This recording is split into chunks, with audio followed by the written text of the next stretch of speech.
एक कमरे के अंदर बंद कर दूं, एक ऐसा कमरा जिसके अंदर आपके पास कुछ भी नहीं है, ना आपका मोबाइल फोन, ना आपका लैपटॉप, कुछ भी नहीं। उस कमरे के अंदर आप अकेले हो, ना आपका कोई दोस्त है जिससे आप बात कर सकते हो। मैं आपको दो ऑप्शन देता हूं, या तो आपको कुछ घंटे बिताने हैं उस कमरे के अंदर, या फिर उसी कमरे के अंदर एक लाल बटन है जिस बटन को अगर आप प्रेस करोगे ना तो आपको लगने वाला है एक इलेक्ट्रिकल शॉक। तो आप क्या चूज करोगे? ऑब्वियस सी बात है, हर एक इंसान बोलेगा कि हम पहला ऑप्शन चूज करेंगे, उस कमरे में कुछ घंटे अकेले बिता लेंगे, खुद को शॉक थोड़ी ना देंगे, इतने पागल थोड़ी ना है हम। लेकिन एक शॉकिंग इंफॉर्मेशन मैं आपको बताता हूं, एक साइकोलॉजिकल स्टडी करी गई थी इसी चीज के ऊपर, जहां पर कुछ लोगों को दो ऑप्शन दिए गए, या तो आप कुछ घंटे इस कमरे में बिता लो या फिर आप खुद को इलेक्ट्रिकल शॉक दे लो। और शॉकिंगली बहुत सारे लोगों ने कुछ घंटे बिताने के बाद वो इतने ज्यादा परेशान हो गए कि उन्होंने उस लाल बटन को प्रेस कर दिया और खुद को शॉक दे दिया। और इस रिसर्च ने ये प्रूव कर दिया कि आज के समय पर इंसान के लिए सबसे मुश्किल हो चुका है अकेले रहना, यानी बोर्डम के अंदर रहना, लोनलीनेस को फील करना। अब आप खुद ही इमेजिन करो, आखिर वो कौन सा टाइम था जब आप अकेले बैठे हुए थे। अब अकेले से मेरा ये मतलब नहीं है कि आपके हाथ में मोबाइल फोन है या फिर आप गाने सुन रहे हो या फिर आप दोस्तों से बात कर रहे हो। अकेले से मेरा मतलब है एक जगह पर अकेले, जहां पर आप कुछ नहीं कर रहे हो और आप सिर्फ और सिर्फ अपने थॉट्स पे फोकस कर रहे हो। मेरे हिसाब से शायद आपको याद भी नहीं होगा कि आखिरकार आपने लास्ट टाइम कब अकेले बैठकर चीजों के बारे में सोचा था। और यही आज के समय की प्रॉब्लम है। लोगों को ऐसा लगता है कि जो बोर्डम है ना, ये एक प्रॉब्लम है, लेकिन रियलिटी एकदम अपोजिट है। अगर आप बोर्डम के अंदर रहना सीख लेते हो, यानी आप अकेले रहना सीख लेते हो, तो आप अपने ब्रेन की कुछ ऐसी छुपी हुई पावर्स को अनलॉक कर दोगे जिसकी मदद से आप अपने हर एक गोल को अचीव कर सकते हो। तो चलिए आज समझते हैं डिटेल के अंदर कि आखिर बोर्डम के अंदर ऐसी क्या छुपी हुई ताकत है और आखिर आप कैसे बोर्डम को अपने दिमाग के अंदर अनलॉक करोगे और उस अनलॉक से आप अपनी ब्रेन की एबिलिटीज को अनलॉक करोगे और अपने गोल्स को अचीव करोगे। I think one of the biggest losses is that people have forgotten how to handle their solitude. See, you use two words, alone and lonely. Lonely is different. Being alone is a wonderful space.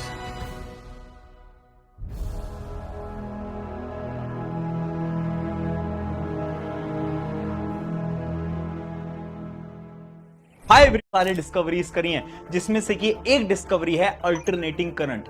उन्होंने अपनी बहुत सारी theories के अंदर ये बताया है कि वो ये सारी डिस्कवरीज इसलिए कर पाए क्योंकि वो अकेले रहते थे, यानी वो बोर्डम के अंदर रहते थे। और जब वो अकेले रहते थे तो वो अपने थॉट प्रोसेस के अंदर सोचा करते थे कि उन्हें जीवन के अंदर क्या करना है, उन्हें क्या क्या डिस्कवरीज करनी है। वो डिफरेंट डिफरेंट थॉट प्रोसेसेस अपने ब्रेन के अंदर लाया करते थे और उसी की मदद से उन्होंने इतनी सारी डिस्कवरीज करी हैं। इसके अलावा और भी बहुत सारे एग्जांपल्स हैं, जैसे कि जेके रॉलिंग। हाँ, वही जेके रॉलिंग जिन्होंने की दुनिया की सबसे बेहतरीन किताब लिखी, हैरी पॉटर। उन्होंने अपने कई इंटरव्यूज के अंदर ये बताया कि ये जो हैरी पॉटर लिखने की कहानी है ना, ये पता है कहां से शुरू हुई? एक ट्रेन के अंदर। एक ट्रेन के अंदर जब वो बैठी हुई थी अकेली, उनके पास कुछ भी नहीं था, मोबाइल फोन वगैरह, तभी उनके दिमाग के अंदर ये आइडिया आता है हैरी पॉटर लिखने का, जिसकी वजह से वो दुनिया की सबसे मशहूर किताब लिख पाई। यानी ये जो बोर्डम है ना, जिसको हम अपना दुश्मन समझते हैं, एक्चुअली में वो हमारा दोस्त है। अगर हमने इस बोर्डम को सीख लिया, यानी अकेले रहना सीख लिया, तो हम भी अपने गोल्स को, अपने ड्रीम्स को अचीव कर पाएंगे। लेकिन उतना आसान है नहीं जितना आसान सुनने में लगता है, क्योंकि अकेले रहना उतना सिंपल नहीं है, उतना इजी नहीं है। इसको समझते हैं साइंटिफिकली, कुछ आसान भाषा के अंदर। जैसे ही आप अकेले होते हो ना, तो ये जो आपका दिमाग है ना, ये ब्रेन डिफॉल्ट नेटवर्क को एक्टिवेट कर लेता है। ये वही नेटवर्क है जिसकी मदद से आपका ब्रेन आपसे बार बार बोलने लगता है कि अरे कुछ काम कर ले, अरे अपने दोस्तों के साथ बाहर चले जा, अरे ऐसा कर, फोन उठा ले, जिसकी वजह से आप फोन चलाने लग जाते हो या फिर कहीं बाहर चले जाते हो और ये बोर्डम वाली सिचुएशन खत्म हो जाती है।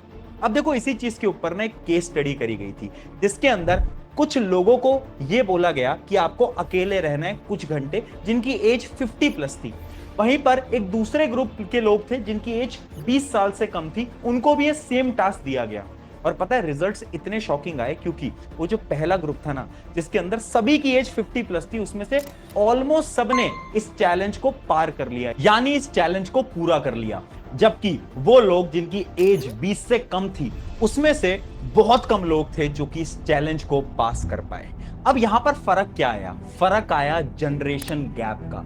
जैसे जैसे नई जनरेशन आती जा रही है ना, टेक्नोलॉजी बदलती जा रही है। टेक्नोलॉजी के अंदर इतने सारे चेंजेस हो रहे हैं जिसकी वजह से आपका जो ब्रेन है ना, ये बहुत ज्यादा वीक बनता जा रहा है। इसी चीज को मैं आसान भाषा में आपको समझाता हूं। आज के समय पर सबसे नॉर्मल सोर्स हमारे लिए बन चुका है इंस्टाग्राम रील। जब भी हम एक इंस्टाग्राम रील चलाते हैं ना, तो उससे होता क्या है, हमारे दिमाग के अंदर एक केमिकल रिलीज होता है, जिस केमिकल को हम बोलते हैं डोपामिन। जैसे ये केमिकल रिलीज होता है ना, तो हमारी बॉडी को खुशी महसूस होती है, और इसके साथ साथ जैसी वो रील खत्म होती है तो हमारे दिमाग को ऐसा लगता है कि हमें कोई रिवॉर्ड मिला, यानी हमारा दिमाग बहुत ज्यादा खुश हो जाता है। और ये पूरी चीज हुई मात्र 30 से 40 सेकंड के अंदर। अब जब भी हम कोई दूसरा काम करना चाहते हैं, कोई ऐसा काम जो कि बहुत ज्यादा बोरिंग है, फॉर एग्जाम्पल अगर आप एक पढ़ाई करने जा रहे हो या फिर आप कहीं जॉब करने जा रहे हो, तो उस समय पर आपके इस ब्रेन में से वो डोपामिन रिलीज नहीं होगा, जिसकी वजह से आपको चीज बहुत ज्यादा बोरिंग लगने लगेगी और धीरे धीरे आपका इंटरेस्ट उसमें से गायब होने लगेगा। और कुछ समय में ही आपको ये लगेगा कि इससे अच्छा तो चलो फोन चला लेते हैं। और यही साइकिल हम सबके साथ आज के समय पर हो रही है, और इसी साइकिल की वजह से हम इस बोर्डम वाली जो सिचुएशन है उसको महसूस नहीं कर पाते।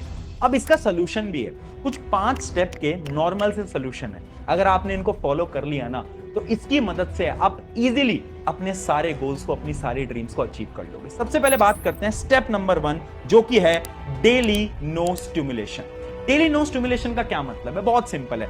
हर रोज आपको बस 10 से 15 मिनट निकालने हैं जिसके अंदर आप कुछ नहीं कर रहे हो, बस एक जगह पर बैठे हुए हो या फिर आप वॉक कर रहे हो। आपको ये डेली करना होगा। और आप मुझे अभी कमेंट में बता भी सकते हो कि लास्ट टाइम आपने कब ये एक्टिविटी करी थी, आखिर वो कौन सा दिन था, कि आपको याद भी आ रहा है क्या? यस या नो मुझे लिख के जरूर बताना। अब देखो, जब आप इनिशियली इस चीज को करोगे ना, तो मुझे पता है बहुत सारे नेगेटिव थॉट्स आपके दिमाग में आएंगे। आपको ऐसा लगने लगेगा कि इससे अच्छा तो रील चला लेता हूं, इससे अच्छा तो कुछ काम कर लेता हूं। लेकिन धीरे धीरे आपको इसकी आदत लगने लगेगी, और इसी चीज को हम शायद हिंदी के अंदर या फिर इंग्लिश के अंदर हम इसको मेडिटेशन बोल रहे होते हैं।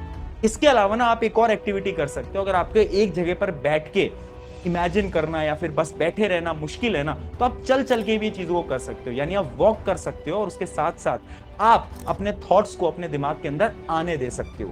क्योंकि एक रिसर्च करी गई थी स्टैनफोर्ड यूनिवर्सिटी के अंदर, जिस रिसर्च ने ये प्रूव कर दिया कि अगर हम डेली 10 से 15 मिनट सिर्फ अकेले रहते हैं, वॉक कर रहे होते हैं, तो हमारी जो मेमोरी है, ये जो हमारी ब्रेन पावर है, ये जो हमारी विजुअलाइजेशन की ताकत है, वो 50% से इंक्रीज कर जाती है। तो आप भी ये स्टेप नंबर 1 जरूर अप्लाई करना। अब आता है step number 2, delay your dopamine. जब भी हम सुबह उठते हैं, हम क्या करते हैं? ऑब्वियस सी बात है, 80% लोग सुबह उठते ही अपना मोबाइल फोन चेक करते हैं। अरे बस कर भाई, आ गई हॉट बंदी, जरा देख इसे। She is as hot as chilli. जुबान तो ऐसी कि जब बोले सो मोबाइल फोन चेक करते हैं, हर कोई ये करता है। लेकिन यहीं से ही तो प्रॉब्लम स्टार्ट होती है।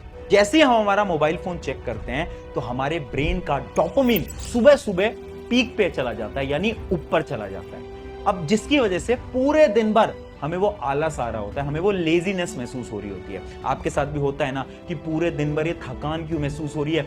इस वजह से महसूस हो रही है क्योंकि आपने सुबह उठते ही फोन चलाया। जैसे ही आपने फोन चलाया, डोपामिन ऊपर चला गया।